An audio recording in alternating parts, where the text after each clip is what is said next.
यह व्रत अति प्राचीन है। इसका प्रचलन महाभारत से भी पूर्व का है। यह व्रत सौभाग्यवती महिलाओं के लिए उत्तम माना गया है। सामान्य मान्यता के अनुसार सुहागिनें इस व्रत को अपने सुहाग की दीर्घायु के लिए रखती हैं। कहा जाता है इसे पांडवों की पत्नी द्रौपदी ने भी किया था। समय: यह व्रत कार्तिक कृष्ण पक्ष की चंद्रोदय चतुर्थी में किया जाता है। व्रत की विधि: कार्तिक मास के कृष्ण पक्ष की चतुर्थी को करवा चौथ कहते हैं। सुहागिन स्त्रियों के लिए यह बहुत ही श्रेष्ठ व्रत है। स्त्रियां इस व्रत को पति के दीर्घजीवी होने के लिए करती हैं। इस दिन सुहागिन स्त्रियां चावल पीसकर दीवार पर करवा चौथ बनाती हैं, जिसे वर कहते हैं। इस करवा चौथ में पति के अनेक रूप बनाए जाते हैं तथा सुहाग की वस्तुएं जैसे चूड़ी, बिंदी, बिछुआ, मेहंदी, महावर आदि के साथ साथ दूध देने वाली गाय, करुआ बेचने वाली कुम्हारिन, महावर लगाने वाली नाइन, चूड़ी पहनाने वाली मणिहारिणी, 7 भाई और उनकी इकलौती बहन सूर्य, चंद्रमा, गौरा, पार्वती आदि देवी देवताओं के भी चित्र बनाए जाते हैं। सुहागिन स्त्रियों को इस दिन निर्जल व्रत रहना चाहिए। रात्रि को जब चंद्रमा निकल आए तब उन्हें अर्घ्य देकर भोजन करना चाहिए। पीली मिट्टी की गौरा बनाकर उसकी पूजा करनी चाहिए। करवा चौथ व्रत कथा: एक साहूकार था जिसके 7 बेटे और 1 बेटी थी। सातों भाई व बहन एक साथ बैठकर भोजन करते थे। एक दिन कार्तिक की चौथ का व्रत आया तो भाई बोला कि बहन आओ भोजन करें। बहन बोली कि आज करवा चौथ का व्रत है, आज चांद उगने पर ही खाऊंगी।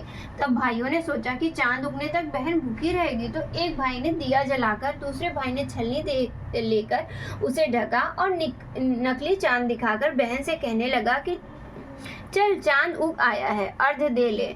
बहन अपनी भाभीियों से कहने लगी कि चलो अर्घ्य दे दो। भाभियां बोली तुम्हारा चांद उगा होगा, हमारा चांद तो रात को उगेगा। बहन ने जब अकेले ही अर्घ्य दे दिया और खाना खाने लगी तो पहले ही ग्रास में बाल आ गया, दूसरे ग्रास में कंकड़ आया और तीसरे ग्रास मुंह की ओर किया ही था तो उसकी ससुराल से संदेशा आया कि उसका पति बहुत बीमार है, जल्दी भेजो।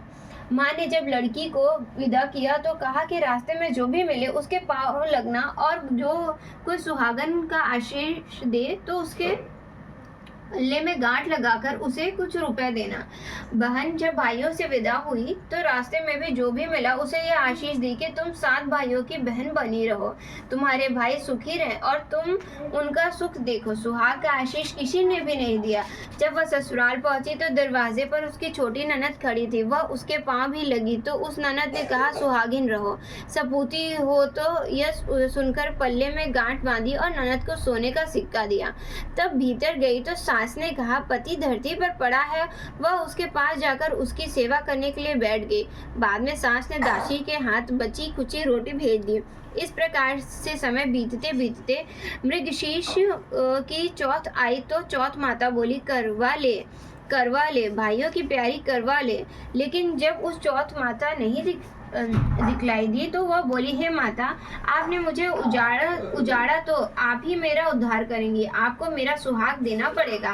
तब उस चौथ माता ने बताया कि पौष की चौथ आएगी, वह मेरे से बड़ी है, उससे सब कहना, वह तुम्हारा सुहाग वापस देगी।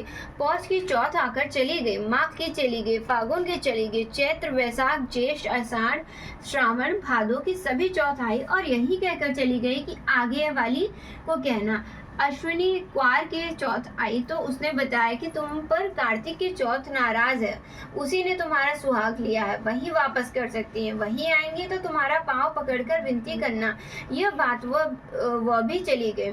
जब कार्तिक की चौथ आई तो वह गुस्से में बोली भाइयों की प्यारी करवा ले, दिन में चांद उगने वाली करवा ले, व्रत खंडन करने वाली करवा ले, भूखी करवा ले। यह सुनकर वह चौथ माता को देखकर उनके पांव पकड़कर गिड़गिड़ाने लगी। हे चौथ माता, मेरा सुहाग तुम्हारे हाथों में, आप ही मुझे सुहागिन करे हैं। तो माता बोली पापिन हत्यारिणी, मेरे पांव पकड़कर क्यों बैठ गई है? तब वह बोली कि मुझसे भूल हो गई, मुझे क्षमा कर दो, अब भूल नहीं करूंगी। तो चौथ माता ने प्रसन्न होकर आंखों से काजल, नाखूनों में से मेहंदी और टीके में से रोली लेकर छोटी उंगली से उसके पति पर छींट दिया तो वह उठकर बैठ गया और बोला कि आज मैं बहुत सोया। वही बोली क्या सोया, मुझे तो 12 महीने हो गए। जब आकर चौथ माता ने मेरा सुहाग लौटाया तब उसके पति ने कहा कि जल्दी से माता का पूजन करो। तब चौथ की कहानी सुनी। करवा का पूजन किया तो प्रसाद खाकर दोनों पति पत्नी चौपड़ खेलने बैठ गए। नीचे से दासी आई, उसने उन दोनों को चौपड़ पासे से खेलते देखा तो उसने सासू जी को जाकर बताया। तब से सारे गांव में ये बात प्रसिद्ध हो गई कि स्त्रियां चौथ का व्रत करें तो सुहाग अटल रहेगा। जिस तरह से साहूकार के बेटी को सुहाग दिया, उसी तरह से चौथ माता सबको सुहागिन रखे। यही करवा चौथ के उपवास की सनातन महिमा है। जय माता चौथ करवा माता की जय। करवा चौथ व्रत कथा 2।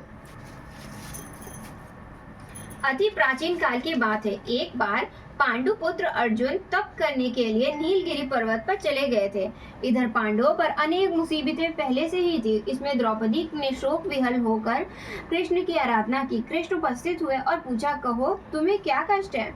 द्रौपदी ने हाथ जोड़कर कहा, प्रभु मुझे क्या कष्ट है? आप तो स्वयं जानते हैं, आप ही तो अंतर्यामी हैं। मुझे कष्टों के बोझ से विहल कर दिया है। क्या कोई ऐसा उपाय है जिससे इन कष्टों से छुटकारा मिल सके? तुम्हारा प्रश्न अति उत्तम है द्रौपदी। कृष्ण मुस्कुराकर बोले, प्रभु फिर मुझ दुखी नारी की कष्ट दूर करने का उपाय बताया। द्रौपदी ने कहा, यही प्रश्न एक बार पार्वती जी ने शिव जी के से किया था। तब शिव जी ने करवा चौथ का विधान बताया था। द्रौपदी ने कहा, फिर प्रभु करवा चौथ की जानकारी मुझे भी दीजिए और उसकी कथा कहिए। तब एक पल सोचने के बाद कृष्ण ने कहा, दुख सुख तो सांसारिक माना जाता है, प्राणी उससे सदा ही लिप्त रहता है। मैं तुम्हें अति उत्तम करवा चौथ व्रत की कथा सुनाता हूँ, इसे ध्यान से सुनो। प्राचीन काल में गुणी विद्वान धर्मपरायण एक ब्राह्मण रहता था। उसके 4 पुत्र थे तथा एक गुणवती सुशील पुत्री थी।